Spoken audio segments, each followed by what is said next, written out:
What's up for January?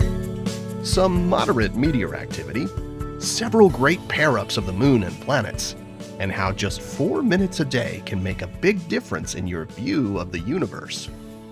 The year kicks off with a quadrantid meteor shower which peaks after midnight on January 4th.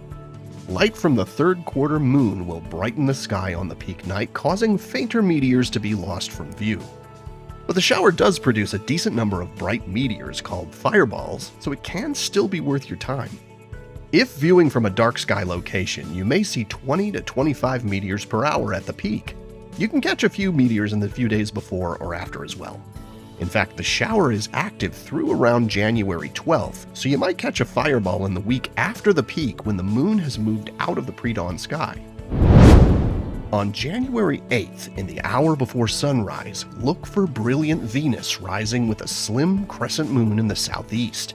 Bright star Arcturus hangs high above them.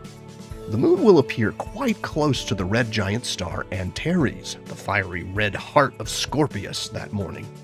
And for observers in parts of the western US, the moon will actually occult or pass in front of Antares as the pair are rising that morning. And if you have a view of the horizon, this is also a good morning to spot Mercury before the sky brightens. It's quite low, but rises above 10 degrees off the horizon as dawn warms the sky, and it will be shining even brighter than Arcturus. Next up, the crescent moon visits Saturn on the 13th and 14th. You'll find the pair in the southwest for a couple of hours following sunset both nights. Then the moon pairs up with Jupiter in the evening on the 17th and 18th.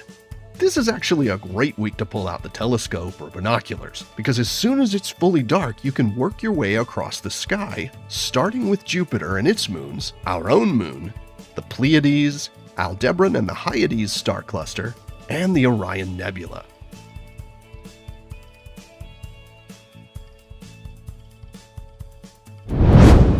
One of the things that makes skywatching so interesting is that the sky is always changing. The stars rise in the east and set in the west each night. The moon gradually waxes and wanes as it goes through its monthly cycle. And likely you've also noticed that which stars you can see on a given night changes slowly over the course of the year. The bright stars and constellations we see on warm summer nights are not the ones that fill the chilly sky in winter. This is because the stars rise 4 minutes earlier each day, and it adds up over time. In just 1 week, a given star will rise 28 minutes earlier than it does tonight. And in 1 month, the same star will be rising about 2 hours earlier.